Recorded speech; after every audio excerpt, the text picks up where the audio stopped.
Welcome back, everyone. Ready for another deep dive? Always up for a good dose of weirdness. All right, well, this time we're going way back to May 1923, to be exact, cracking open an issue of Weird Tales from that year. Should be fun. Ooh, the early days. Now that's going to be interesting to see how weird was defined back then. Right, like what kind of stuff was really getting under people's skin almost a century ago? I'm already intrigued. Well, we're talking vengeful jungle beasts. We've got mysterious earthquakes, even weaponized insects. Okay, you've got my attention. That definitely sounds weird. Yeah, but there's always something more going on beneath the surface with Weird Tales, do you think? Absolutely. There's always a deeper layer. Like these stories, they're not just about the thrills and chills. They seem to be grappling with bigger anxieties. You know about science, the power of suggestion. Humanity's place in a world we don't really understand. Yeah, those anxieties haven't gone away, have they? Just evolved a bit, maybe. Exactly. Okay, so let's jump right into the first story. This one's called The Moon Terror. It throws us into a world like on the brink, total disaster, held hostage by this entity, KWO. And KWO, get this, claims to control earthquakes. Wow, talk about a high-stakes scenario. Just throws you right into the action. Right. And of course, there's a brilliant scientist, Dr. Gresham. Maybe he's our only hope. But here's where it gets really interesting. He's connected to this secret Chinese sect, the Suenik Shin. And they believe they can, get this, split the earth. Whoa, okay, that's taking things to a whole new level. Split the earth, you said. Yeah, and create a second moon. Okay, now that's not something you hear every day. A second moon, huh? What's the thinking behind that? Right, so the Suenik Shin, they're this blend of, science and mysticism. It's fascinating, isn't it? Totally. Like, they think this second moon is going to give them some kind of ultimate power, right? World domination, that's the goal. Wow. Talk about ambition. Right, and it makes you think, was this reflecting some real anxieties of the time? The clash between, ancient beliefs and all these new scientific advancements? I was just thinking that. Makes you wonder, does the story favor one over the other, science or mysticism? Well, Dr. Gresham, he's caught right in the middle of that conflict, isn't he? With his foot in both worlds. Yeah. He's got to make a choice, doesn't he? Which side does he ultimately go with? Well, to find out, you got to read the story. Yeah. Ends on a cliffhanger.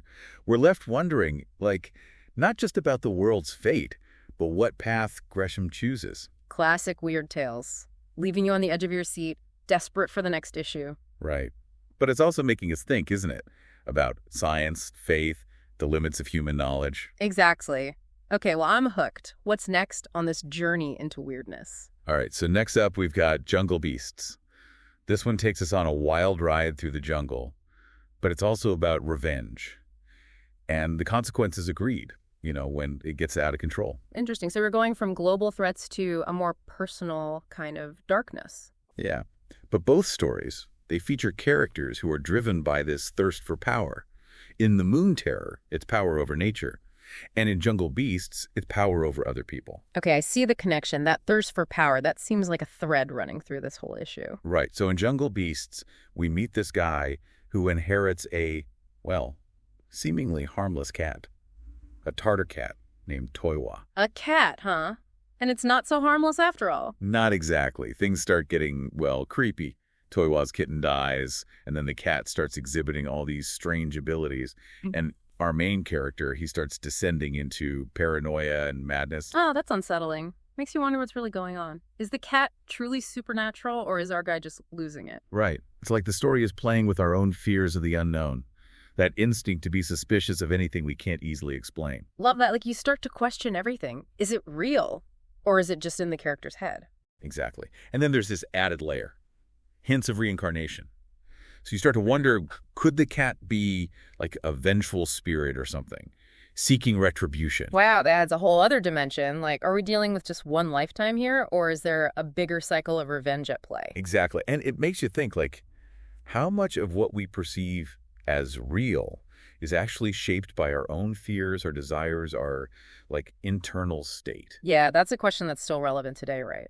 How much of reality is just our own perception? 100%. Yeah. Okay, so from the psychological depths of Jungle Beasts, we're transported to the Amazon in search of a lost civilization. This one's called the Golden Caverns. Okay, sign me up for that adventure. Lost civilizations, hidden treasures, what's not to love? Right. It's a classic adventure tale, but there's definitely something more to it. Always with weird tales. So what's the deeper layer here?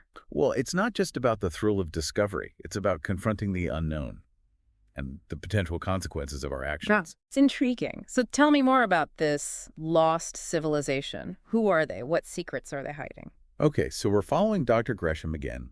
He's leading an expedition into this underground world, the home of the Atarupe. That's the name of the civilization. The Atarupe. I love it when they come up with these cool names. So what's their story? Why are they hidden underground? The story doesn't really say, but it describes these caverns, like, so vividly. You can practically feel the heat, the claustrophobia, like the tunnels closing in on you. Oh, wow. I can already feel the pressure. That's some powerful imagery. Right. And then there's the treasure. They find these golden statues, like incredibly beautiful and intricate. It hints at how advanced this civilization was, their artistry and craftsmanship. Oh, yeah. Lost civilizations and their treasures. Always a fascinating theme. Right. But it's not all wonder and awe, is it? Mm-hmm. They're facing, like, all these dangers, treacherous traps, deadly heat points, constant threat of being buried alive. Yikes. So it's not just about the glory of discovery. It's a reminder that seeking knowledge, uncovering secrets, it can come at a high price. Definitely. It's like a warning, some things are maybe better left undisturbed. Speaking of which, our next story is not for the faint of heart. Vials of Insects is, it's pretty intense. Vials of Insects. Okay, that title alone is sending shivers down my spine. I'm ready for it. What's it all about? This one introduces us to Lee Hin. He's a character who takes revenge to a whole new level, a really meticulous level. Intriguing. I'm always fascinated by characters who are masters of their craft, even if that craft is a little, shall we say, unorthodox. Yeah, unorthodox is one way to put it. Yeah. So Lee Hin, he uses insects, tiny little agents of chaos, to get his revenge. Whoa. Insects. That's definitely creative. And creepy. How does that even work? Right. And the way he describes it, how he carefully selects them and prepares them, it's both fascinating and utterly terrifying. Like he's turned entomology into a dark art. Okay, I'm officially creeped out. But also, I can't deny, a little impressed. This Lee Hin sounds like a seriously dedicated guy. Right. But it makes you wonder, about the lengths we go to for revenge. Is he truly seeking retribution, or is there something, like, darker driving him? Yeah, that's the question, isn't it? What's motivating him? Justice. Or something a little more sinister. Exactly. Okay, are you ready for a change of pace? Mm-hmm. We're heading to a haunted boarding house next. A haunted boarding house. Oh, I love a good ghost story. Bring it on. What's the title of this one? The Floor Above. And it definitely delivers on the creepy atmosphere. You can practically feel the tension, the sense that something's not quite right. Sounds perfect. So who are we meeting in this spooky boarding house? Any interesting characters? We meet Arthur Barker. And he's haunted by this strange connection to a star named Penelope. A star named Penelope. Okay, that's intriguing. What's the connection there? That's what Barker's trying to figure out. He starts having these unsettling experiences, like seeing his own double, feeling watched. Yeah. And it becomes really hard to tell what's real and what's not. Ooh, that's always a good hook. The blurring of reality gets you questioning everything. Right. And just like in Jungle Beast, we're left wondering, is this truly supernatural? Or is it all in Barker's mind? Man, I love when a story plays with your perception like that. Keeps you guessing till the very end. Exactly. Okay, ready for another wild one? We're going from haunted houses to a place haunted by something a little louder. Louder, you say? Intrigued. Give me the details. All right, next up is the Thunder Voice. And it takes us to the Valley of Trelane, a place haunted by this, creature that's known only by its booming cry. A creature with a thunderous voice. That's a pretty awesome image. Definitely sounds intimidating. It is. And the story plays on that, how fear can spread through a community. Like, just whispers and rumors can shape everyone's beliefs and behaviors. Yeah, that's so true. Especially when you're dealing with the unknown. Imagination can run wild. Exactly. The descriptions of the valley, the whispers about the creature, it all creates this atmosphere of, like, real dread. I bet. It sounds like the creature itself becomes the symbol, of everything we don't understand, everything that lurks just beyond our perception. Exactly. And the way the story is structured through these, like, interconnected narratives, it keeps you guessing the whole time. Ooh, I love a good mystery. So what's the verdict? Is the thunder voice real? Or just a figment of everyone's imagination? That's the question. The story leaves us to ponder, like, what's the true nature of this creature? Is it real? A figment of the collective imagination? Or something else entirely? Ah, the ambiguity. That's what makes it so good. You're left with that lingering sense of unease even after you finish reading. Right, it's like the story saying, here's a glimpse into the darkness. Now you decide what's real. Love it. Challenges your perceptions, makes you think. Okay, so we've had earthquakes, vengeful cats, lost civilizations, weaponized insects, a haunted boarding house, and a terrifying thunder voice. Okay. What else does this issue have in store for us? Buckle up, because we're just getting started. There's still so much more weirdness to uncover in this issue of Weird Tales. Can't wait. Hit me with the next story. All right, so remember that feeling of dread we were just talking about? Well, we're about to enter a place steeped in it. Mervyn Grange, an ancient manor house. Ooh, an old manor house. Always a good setting for a creepy tale. What's so special about Mervyn Grange? Well, it's shrouded in family secrets. And whispers of a curse, of course. Of course. Has to be a curse, right? Right. It's like you can feel the weight of history pressing down on you as soon as you, like, step inside. Oh, I can only imagine. So what kind of secrets are we talking about here? Anything specific? Well, there's this locked cabinet. It's been unopened for generations. And it's like this forbidden object that casts a shadow over the entire household. Forbidden objects. Always a recipe for trouble. I can already sense something bad is going to happen. Oh, it definitely does. It's like a symbol of the unknown. Yeah. Right, the things we fear to uncover. Right, like what's lurking inside that cabinet? What secrets are they hiding? And in this case, it represents the family's past. The Mervyn family. All the things they've buried, but not forgotten. Oh, those buried secrets always come back to haunt you, don't they? They sure do. It's like the cabinet itself is holding all their guilt and shame. Yeah, it makes you think about how the past can really shape the present. Doesn't it? And it connects back to the thunder voice, how that fear is passed down through generations. That's a good point. Like, both stories are exploring how the past can have this, like, hold on us, even if we haven't directly experienced it ourselves. Totally. It's like those stories are saying, be careful. The shadows of the past can have a real grip on the present. Ooh, that's a chilling thought. Okay, so we've got family secrets and a cursed cabinet. Where do we go from here? Well, sometimes the most terrifying shadows are those we create ourselves, through our own actions, our desires. And that leads us to the thing of 1,000 shapes. It's about betrayal, obsession, and a creature that, well, defies explanation. Okay, I'm sensing a theme here. Obsession seems to be a big driver in these stories. So what's this thing all about? And who's obsessed with it? All right, so the story follows Dr. Delfonso. He's this brilliant scientist who creates a substance that can, change its shape at will. Whoa, that's pretty amazing. Sounds like a revolutionary discovery. It is, but it's also, super dangerous. Right. Especially in the wrong hands. Oh, of course. With great power comes great responsibility and all that. So who are the wrong hands in this case? His trusted assistant, a guy named Deweese, steals it right from under his nose. Classic betrayal. Gotta love a good villain who's close to the hero. Right. But it's not just about the theft. It's how Deweese gets consumed by this thing. It twists his desires, drives him to do all these desperate acts. Oh, so it's not just a scientific marvel. It's like messing with his mind, too. Exactly. And the way it's described, this constantly shifting, amorphous entity, it really taps into our fear of the unknown. Totally. Like, we can handle a monster with claws and teeth, but something that's constantly changing, that's way more unsettling. Right. It's like the story is warning us, Right. Be careful what you fixate on, what you let consume your thoughts, because it might just consume you in return. Chilling. So what happens to Deweese? Does he ever get control of this thing, or does it control him? You'll have to read the story to find out. Okay. Ready to explore another boundary of human experience? This next one is, well, it's trippy. Trippy. All right, now you've really got my curiosity piqued. Bring it on. Okay, so 2 Hours of Death. It explores this idea of separating the soul from the body. Whoa. Now that's getting into some deep philosophical territory. It is. So the narrator, he volunteers for this experiment, right? So they're promising him a glimpse into the afterlife, but it turns into a total nightmare. Oh, of course it does. Tampering with the afterlife. What could possibly go wrong? Right. He gets trapped in this, disembodied state, can't interact with the physical world at all. And then he encounters this shadowy entity, a malevolent presence that threatens to consume him. Yikes. Okay, that's enough to make anyone think twice about exploring the afterlife. Right. It's like the story is warning us, Be careful about messing with forces you don't fully understand. Yeah, that's a good lesson. Curiosity killed the cat, or in this case, almost killed the narrator.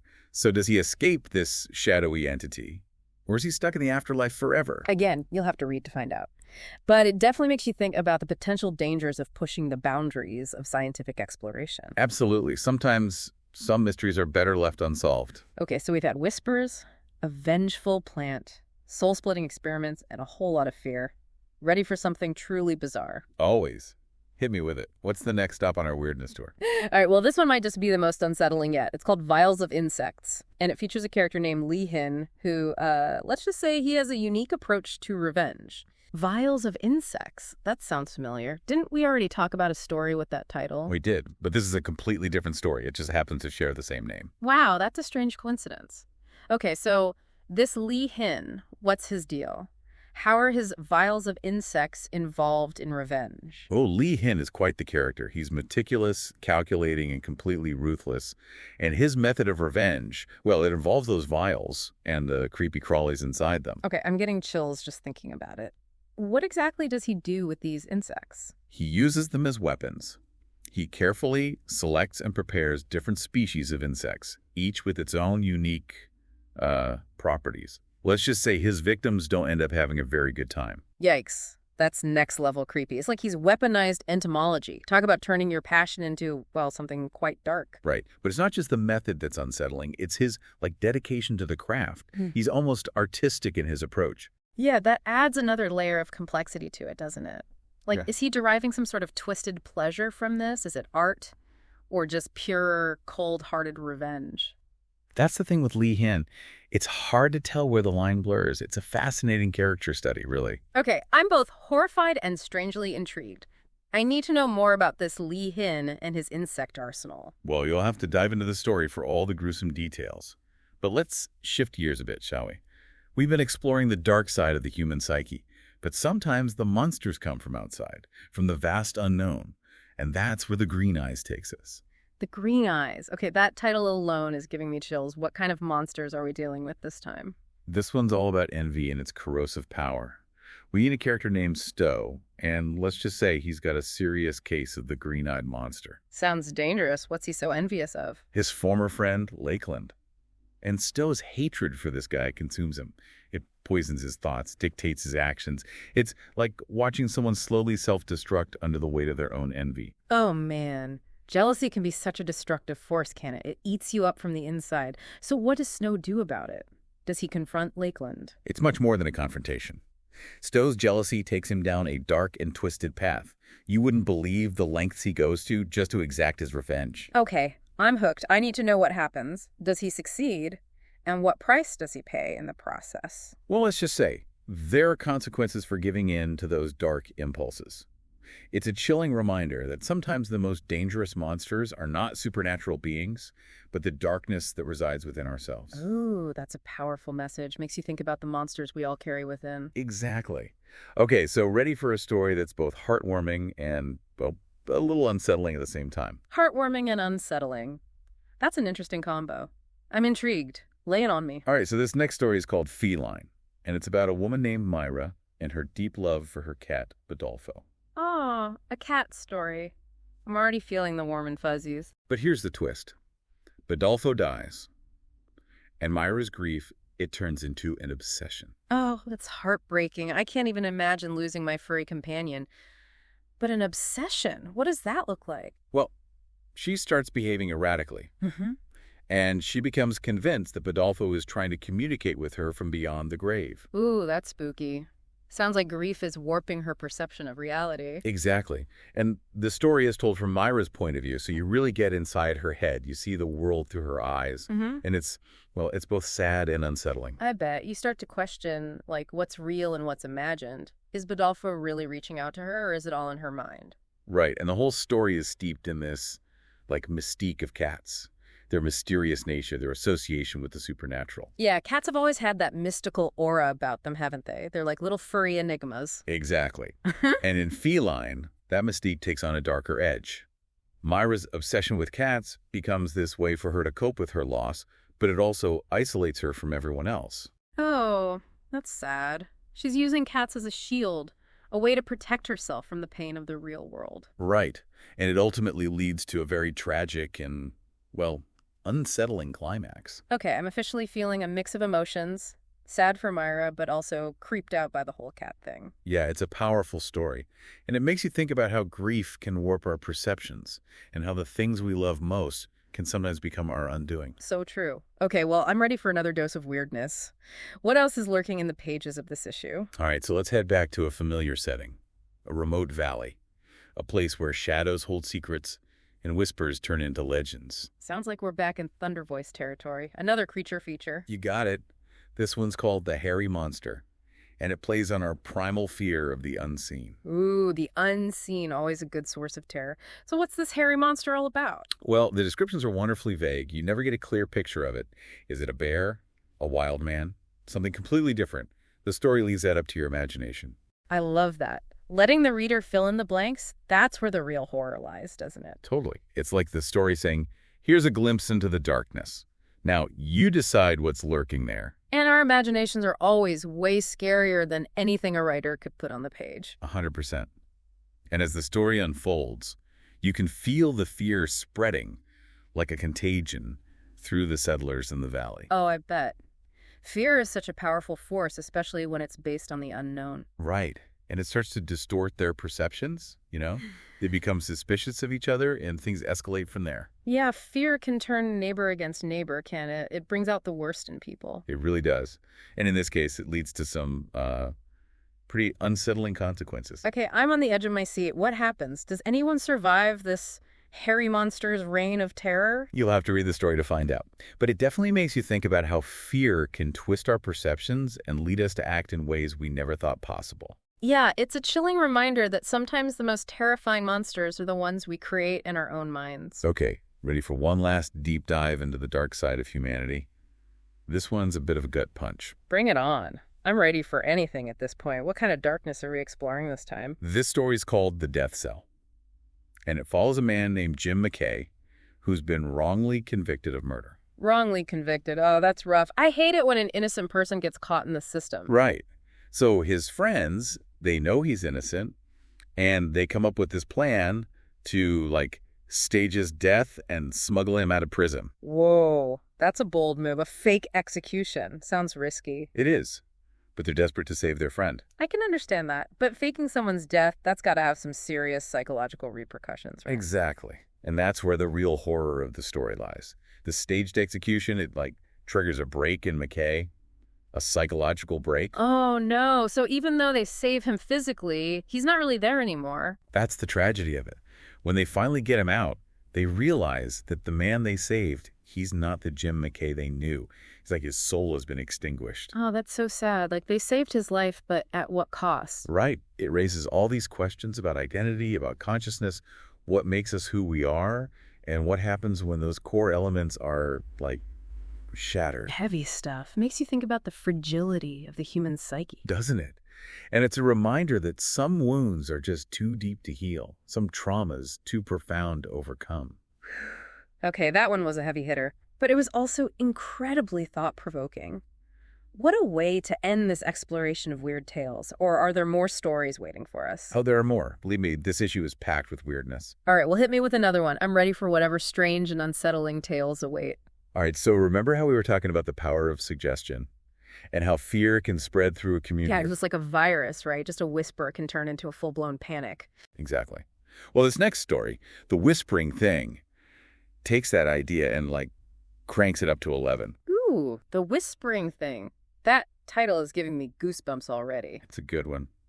It follows a detective, Monsieur Perret, who's investigating the murder of a brilliant scientist. A murder mystery with a supernatural twist. I'm in. Oh, it's got twists, all right.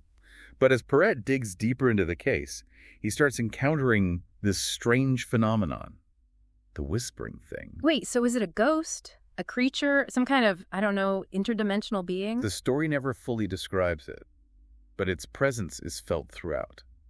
Like a subtle whisper, a chilling breath on your neck, that feeling of being watched from the darkness. Oh, that's creepy. Like it's always just out of reach, but you know it's there. Exactly. It plays on that primal fear of the unseen, the unknown lurking just beyond your vision. Yeah, that's the scariest kind of horror, isn't it? When you can't see the threat, but you know it's there. Totally. And as the story progresses, you're like right there with Perrette, piecing together the clues, encountering these weird occurrences.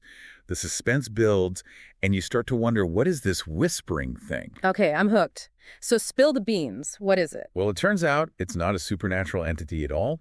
It's a psychological weapon created by the killer. Whoa, so the killer is using psychology as a weapon. That's a brilliant twist. And even scarier in a way. Right. It's like the story is saying the most unsettling horrors can be those crafted by the human mind, the ones that exploit our fears and vulnerabilities. Yeah, that's terrifying. It's like a virus, but for the mind. So does Perrette figure out the killer's game? Does he stop the whispering thing? He does, Hmm. but not without a fight. Hmm. And the journey to get there is, well, let's just say it's a wild ride. Okay, I need to add this one to my reading list. It sounds amazing. So we've had ghosts, creatures, whispers, and now psychological weapons. What other weirdness awaits us in this issue? All right, so are you ready for a story about a plant that's, well, a little too hands-on with its victims? A plant? Okay, that's a new one. I'm picturing something like Audrey II from Little Shop of Horrors, but even creepier. You're not far off. This one's called the octopus plant. And it features this, well, pretty unsettling plant. It's got these tendrils that have a rather unpleasant effect on anyone who gets too close. Okay, now I'm really intrigued. Unpleasant how? Like poisonous? Or something even weirder? Think more along the lines of ensnaring, consuming. This plant doesn't just want to defend itself. It wants to, like, take over. Whoa, that's intense. A plant with a taste for blood, huh? I'm guessing this doesn't end well for whoever gets tangled up with it. Which just say this plant becomes a symbol of the protagonist's desire for revenge. Revenge. Okay, so there's a human element to this too. Tell me more. So we're transported to this far-off land, right? Exotic, dangerous, the perfect setting for a weird tales story. And our main character, he's driven by this all-consuming need for revenge against someone who wronged him. I'm sensing a theme here. Seems like a lot of characters in this issue are struggling with that desire for revenge. It's definitely a recurring motif. And in this story, the octopus plant becomes like this embodiment of that desire. Wow, that's a cool concept. So the plant is almost like a weapon for him. Exactly. But it's also a reflection of his own inner state, you know? As his obsession with revenge grows, the plant becomes more powerful, more dangerous. Oh, that's a chilling thought. Like he's feeding the plant with his own negativity. Right. And it's a reminder that, seeking revenge, it can backfire. It can consume you just as much as it consumes your target. Yeah, revenge is a double-edged sword, isn't it? Often hurts the wielder as much as the intended victim. Okay, so we've had whispers in the shadows, a vengeful plant. Are you ready to face the hairy monster? The hairy monster. Didn't we already talk about that one? The one that lurked in the shadows of the valley? We did. But as you know, Weird Tales loves to play with familiar themes. And this story takes the concept of the hairy monster and spins it in a completely different direction. Okay, now you've got me curious. What's different about this hairy monster? Well, this one is less about fear of the unknown and more about the fear of, like, what's right in front of you. The fear of what's hidden in plain sight. Intriguing. So it's not lurking in the shadows this time. Not exactly. This hairy monster is, well, it's more integrated into society. It's a part of everyday life. But its true nature, its monstrous side, is hidden beneath a veneer of normalcy. Ooh, that's creepy, like a wolf in sheep's clothing. Makes you wonder who you can really trust. Right. And the story plays with that idea of deception. You're never quite sure who's human, who's monster, and who's just pretending to be one or the other. Sounds like a psychological thriller. Love it when a story messes with your perceptions like that. So is this hairy monster a shapeshifter then? Or something else entirely?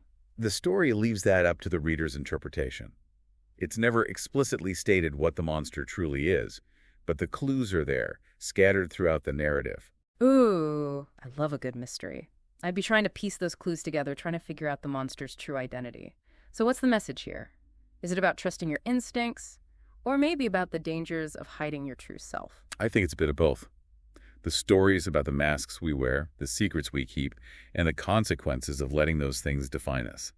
It's a reminder that sometimes the most monstrous things are not the ones with claws and fangs, but the ones that lurk within our own hearts. Deep. Okay, you've definitely piqued my interest with this hairy monster tale. What's next? I'm ready for another dose of weirdness. All right, so let's talk about envy, that green-eyed monster we all know and hopefully don't love. Ooh, envy. It can be such a destructive emotion. Absolutely. And that's what the Green Eyes explores. We meet this guy, Stowe, who's consumed by jealousy. For what? A woman, wealth, power. For a successful career. See, his friend, Lakeland, is this brilliant composer. And Stowe, he's also a musician, but he's struggling, stuck in Lakeland's shadow. Ouch, that's gotta sting. It's hard enough to make it in the creative world, but to be constantly compared to your more successful friend, that's rough. It is. And it eats away at Stowe. He becomes obsessed with Lakeland's success. And then what? Does he try to sabotage Lakeland? Or does he channel that envy into his own music, try to outdo him? It's darker than that. Stowe's envy turns into this, poisonous force. It starts to warp his perception of reality. He becomes convinced that Lakeland is, stealing his ideas, his creativity. Oh, man, that's paranoid. Jealousy can really mess with your head. It can. And the Green Eyes, they become this recurring motif. They represent Stowe's envy, his growing madness. Ooh, that's a creepy image. Eyes watching you, judging you. Exactly. And the story doesn't shy away from the consequences of Stowe's obsession. It leads him down a dark path with some pretty disturbing consequences. Okay, I'm officially creeped out. Yeah. And intrigued. Guess I'll have to read The Green Eyes to find out what happens to poor Stowe and his envy-fueled spiral. What else is on our weirdness menu for today? All right, so you know how cats are often portrayed as, mysterious, even a little bit magical? Oh, totally. They've got that whole aloof, independent vibe. They know something we don't. Exactly. Well, our next story, Feline, takes that mystique and adds a darker edge to it. It's about a woman named Myra who's completely devoted to her cat, Badolfo. Okay, I'm picturing a crazy cat lady, but Weird Tales style. You're not wrong. But it's more than just eccentric cat love. When Badolfo dies, Myra's grief becomes this all-consuming obsession. Ooh, that's sad, but also, a little scary. Grief can be powerful. So what does she do? Try to bring him back from the dead or something? Not exactly. But she becomes convinced that he's still with her. She starts seeing him, hearing him. Oh, no. That sounds like she's having a breakdown. She is. And it's heartbreaking, but also really unsettling. The story is told from her perspective, so you're right there with her, experiencing her grief, her delusion. Ooh, that's got to be intense. You start to question what's real, what's imagined. Right. And the whole story is filled with this, symbolism of cats, their connection to the supernatural, their mysterious nature. Yeah, cats have always had that mystical aura about them. So, does Myra ever snap out of it? Or does she fully embrace this cat-filled delusion? You'll have to read it to find out. Mm-hmm. But it's definitely a story that sticks with you.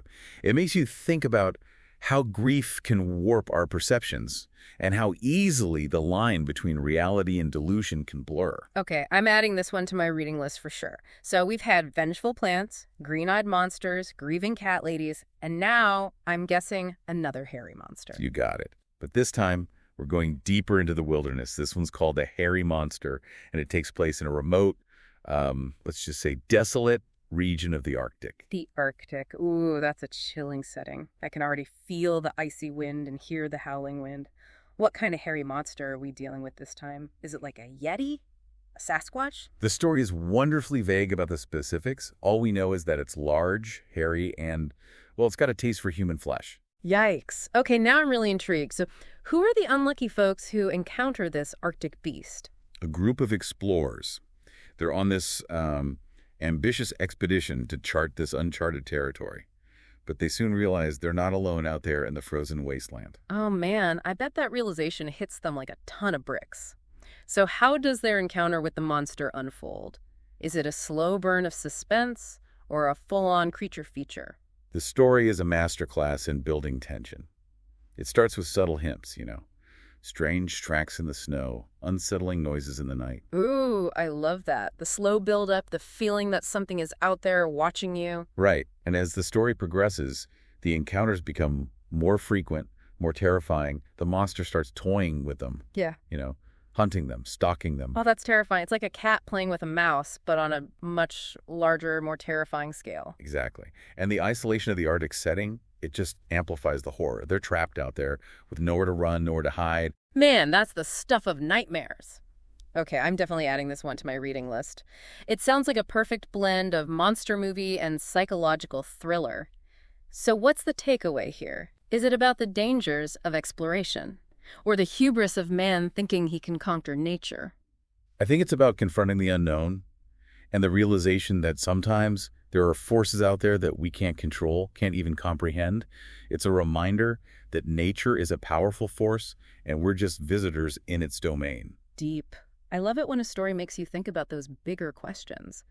So, what other strange and unsettling tales does this issue of Weird Tales hold? I'm ready for another dose. All right, so remember how we were talking about the power of the mind and how our perceptions can shape our reality? Yeah, it was like what we believe can become our reality, even if it's not actually true. Exactly. Well, this next story, The Death Cell, takes that idea to a whole new level. It explores the fragility of the human psyche and how easily it can be broken. The Death Cell. Okay, that title alone sounds ominous. What's this one about? It follows a man named Jim McKay, who's been wrongly convicted of murder and sentenced to death. Oh no, that's awful. I hate it when innocent people get caught in the justice system. So what happens? Does he escape? Or does he face his unjust fate? Well, his friends, they know he's innocent, and they come up with this daring plan to, break him out of prison. A prison break. Sounds exciting, but I'm guessing it doesn't go as smoothly as they hope. Let's just say, there are unforeseen consequences. You see, the experience of being condemned to death, of facing that ultimate finality, it takes a toll on McKay. Even though he knows his friends are working to save him, the psychological trauma of being in that death cell, it starts to break him. Oh man, that's heartbreaking. It's like, even if he's physically freed, a part of him will always be trapped in that cell. Exactly. And the story really explores that idea of psychological imprisonment. The way our experiences, our traumas, can leave these invisible scars that can haunt us long after the physical danger is gone. Heavy stuff.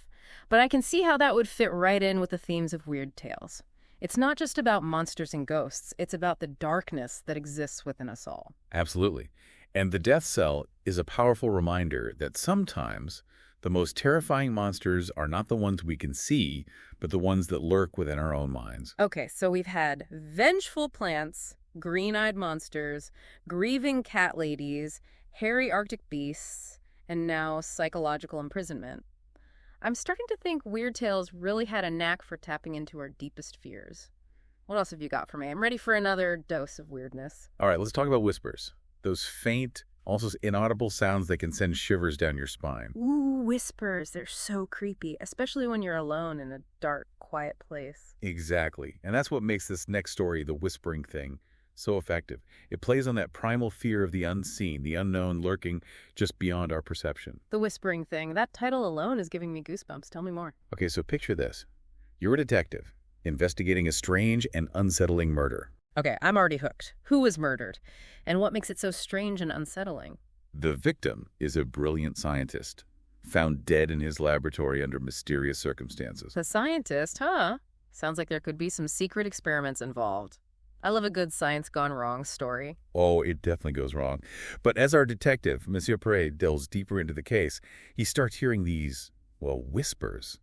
Faint, almost imperceptible whispers that seem to come from nowhere. Ooh, that's creepy. Like someone or something is trying to communicate with him, or maybe drive him mad. Exactly.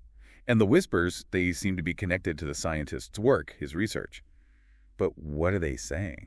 And who or what is whispering them? Man, the suspense is killing me. I need to know more. Does Perret ever figure out the mystery of the whispers? He does. But the journey to get there is, let's just say it's a wild ride. He encounters strange phenomena, faces danger, and ultimately has to confront the true nature of the whispering thing. Okay, I'm officially on the edge of my seat, so spill the beans.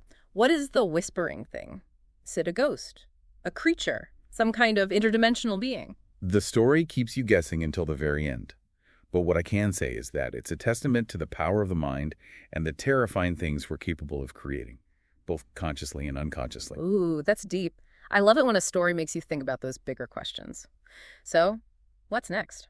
I'm ready for another adventure into the weird and wonderful world of Weird Tales. All right, so imagine a plant, but not just any plant.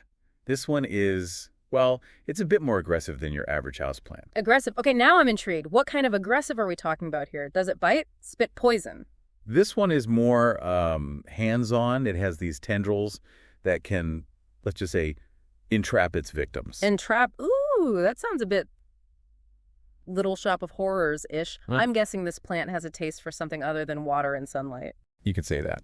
The story is called The Octopus Plant, and it takes us to this remote island where a group of explorers stumble upon this, well, rather unusual specimen. Explorers and uncharted territory. That's a classic Weird Tales setup. So what happens when they encounter this octopus plant? Do they try to study it or just run for their lives? Well, curiosity gets the better of them, as it often does in these stories. They decide to investigate, to learn more about this strange plant. Oh no, I'm sensing this isn't going to end well for them. Let's just say they get a little too close for comfort. And the octopus plant, well, it doesn't take kindly to intruders. Okay, I'm hooked. I need to know what happens. Does anyone survive this encounter with the carnivorous plant? The story is a masterclass in suspense and body horror. It's not for the faint of heart, but it's also a fascinating exploration of the power of nature and the dangers of underestimating the creatures we share this planet with. Man, I love it when a story makes you look at the natural world in a whole new light. Like those seemingly harmless plants in my living room. Suddenly they're not so innocent anymore. So what's next? I'm ready for another dose of weirdness. All right, are you ready to face the hairy monster again? The hairy monster? Didn't we already visit that creepy valley and encounter that mysterious creature? We did.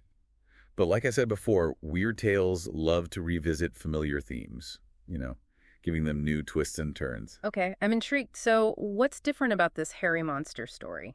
Well, this one is less about a specific creature and more about the concept of the hairy monster. It explores how that image, that archetype, can manifest in different ways in different cultures. Oh, that's interesting. So it's more of a, thematic exploration of the hairy monster. Exactly. Mm-hmm. The story takes us on a journey through history, mythology, folklore.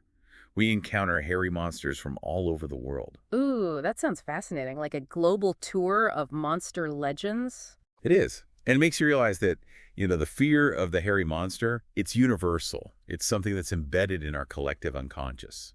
Yeah, that makes sense. It probably stems from our primal fear of the wild, the unknown, the things that lurk just beyond the edge of civilization. Right. And the story plays with those fears, those anxieties. It makes you question, what's real, what's imagined, and how much of our fear is just a product of our own cultural conditioning. Ooh, that's deep. So is there a main storyline to this one, or is it more of a collection of interconnected vignettes? It's a bit of both. There's a framing story about a group of scholars who are researching the hairy monster phenomenon. But within that frame, we get these glimpses into different cultures and their encounters with hairy monsters. Sounds amazing. It's like a literary exploration of the hairy monster mythos. Ah. Okay, I'm definitely adding this one to my reading list. What else is on the menu? All right, let's delve into a story that explores the dark side of ambition and the consequences of letting your desires consume you. Ooh, sounds juicy. Tell me more. What's the story called? And who's the ambitious soul we're meeting this time? This one's called The Death Cell, and it follows a man named Jim McKay.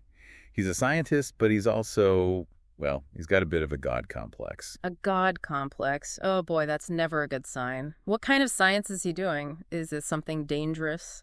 He's working on this revolutionary medical breakthrough, a way to, cheat death. Whoa! Cheat death, that's some serious ambition. I can see how that would lead to a god complex. So what happens? Does he succeed? Well, that's where things get complicated.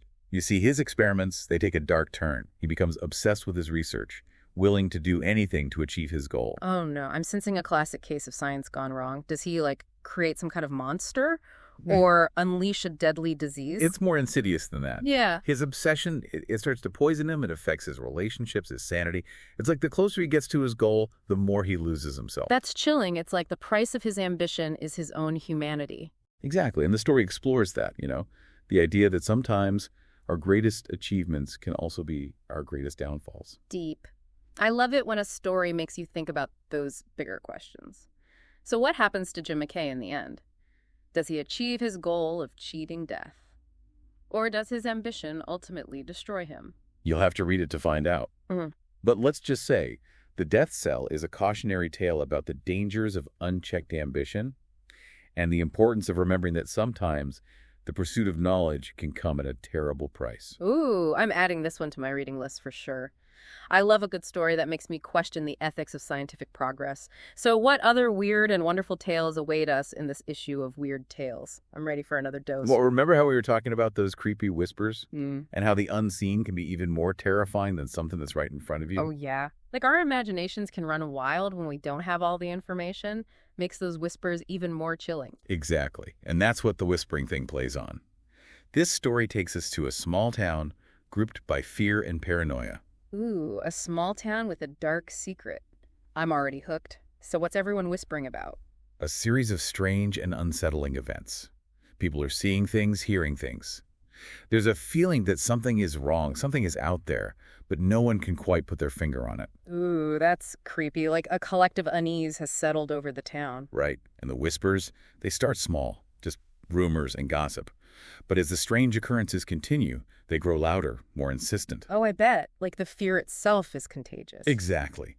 And as the whispers spread, they start to take on a life of their own. They twist and distort reality until no one knows what to believe anymore. That's terrifying. Like the Terran is losing its grip on sanity. So what's causing all this weirdness? Is it a ghost?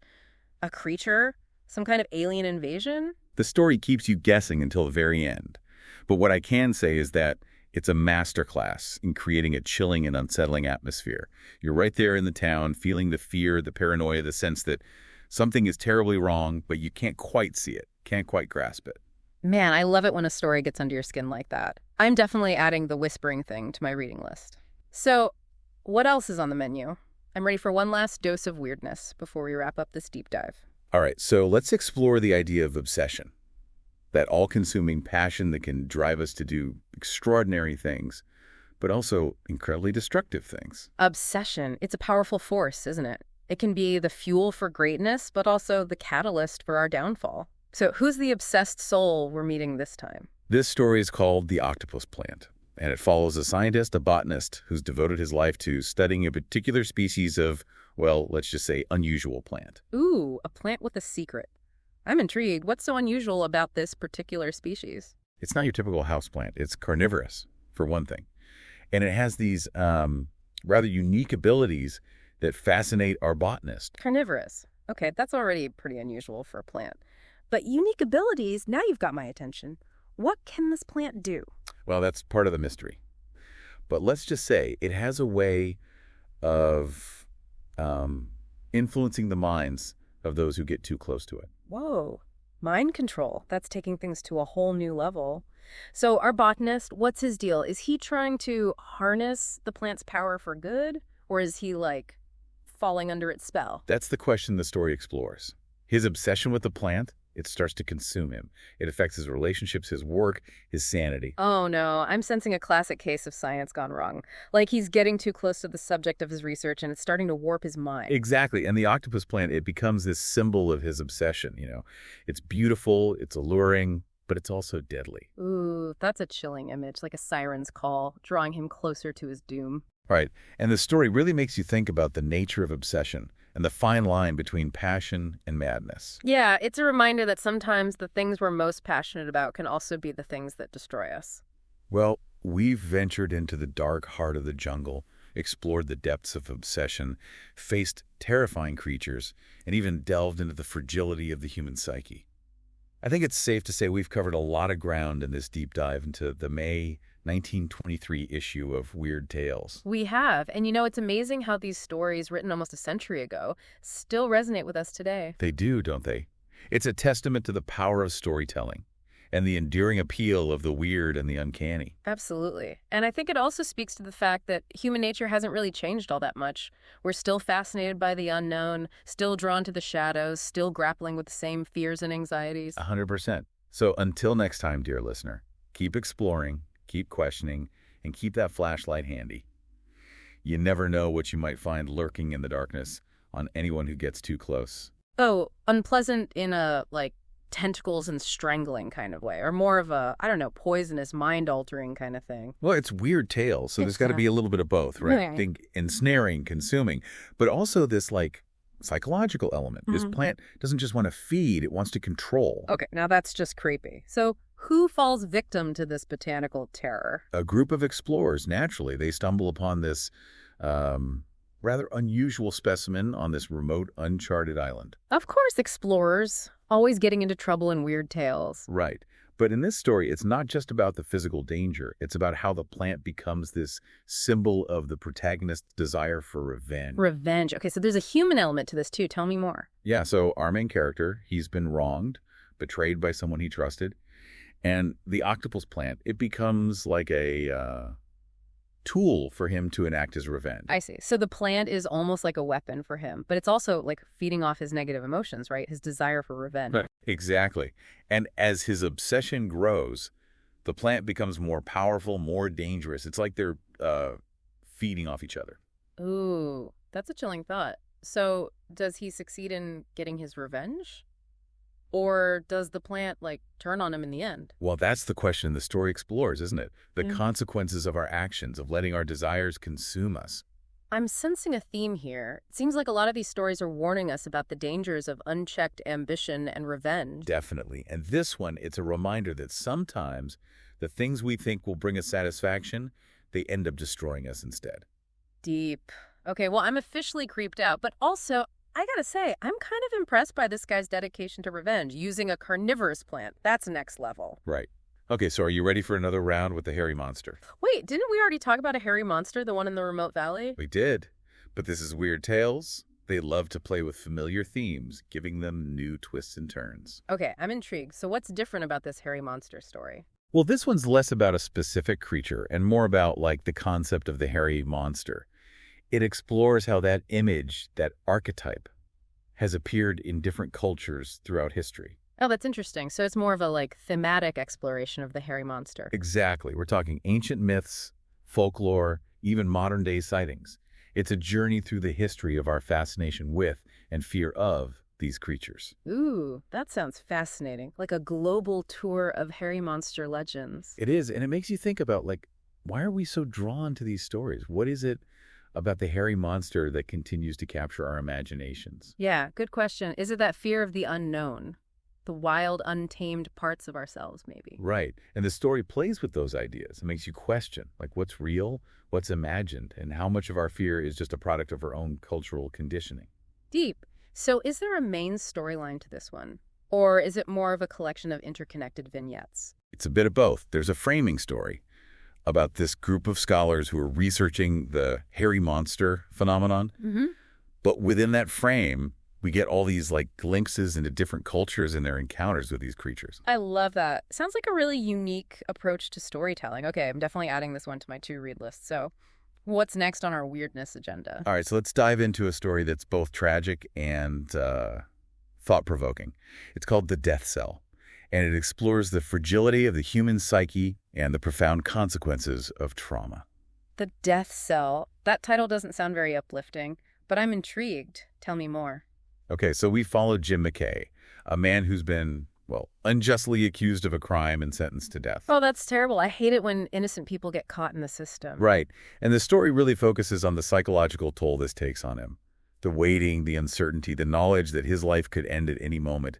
It's a slow, agonizing torture. Oh, man, I can't even imagine the mental anguish he must be going through. And it's not just about the fear of death, It's about the loss of hope, the feeling of being trapped, powerless. Yeah, that sense of helplessness must be overwhelming. So what happens? Does he get a last-minute reprieve?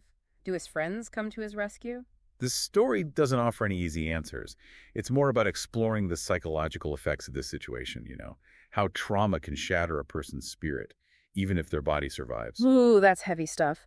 But it's also really important, right? We don't often think about the psychological impact of these kinds of situations. Exactly. And it's a reminder that sometimes the most terrifying prisons are the ones we create for ourselves, the ones that exist within our own minds. Deep. Okay, well, that one definitely got me thinking. So what's next? I'm ready for another dose of weirdness. All right, so remember how we were talking about the power of suggestion and how fear can spread through a community like a virus? Oh, yeah, like that whole War of the Worlds panic, when everyone thought aliens were invading. Exactly. Well, the whispering thing takes that idea and runs with it. We're in a small town, and something strange is happening. People are seeing things, hearing things, but no one can quite explain it. Ooh, sounds spooky. I love a good mystery. And the whispers, they start small, just rumors, gossip.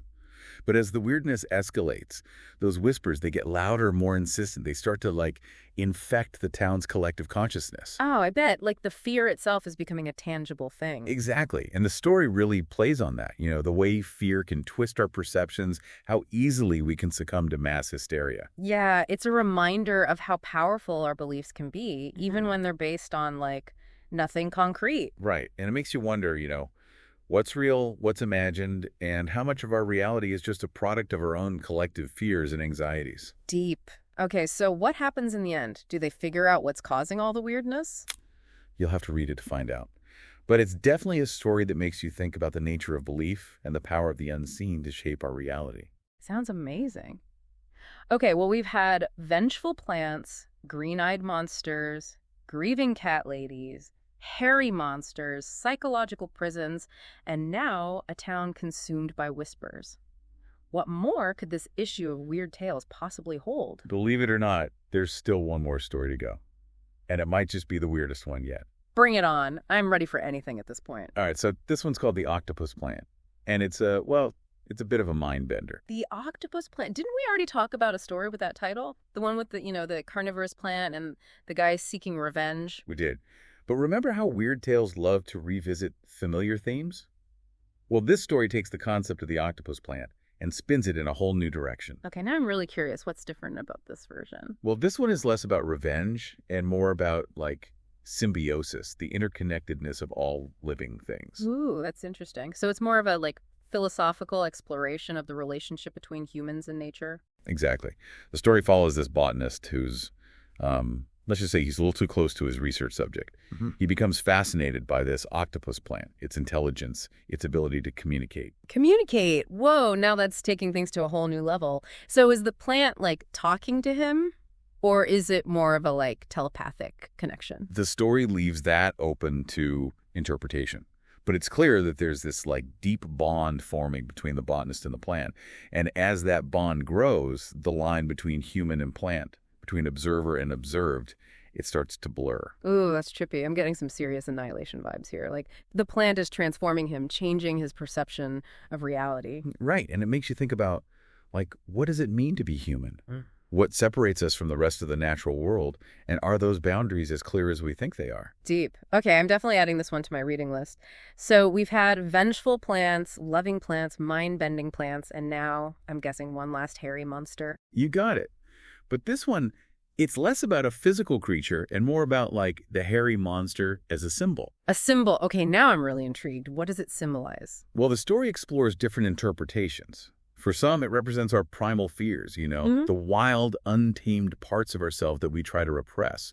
For others, it's a symbol of the unknown, the mysteries that lie just beyond the edge of our understanding. Ooh, I like that. Like, the hairy monster is this blank slate onto which we can project our own fears and anxieties.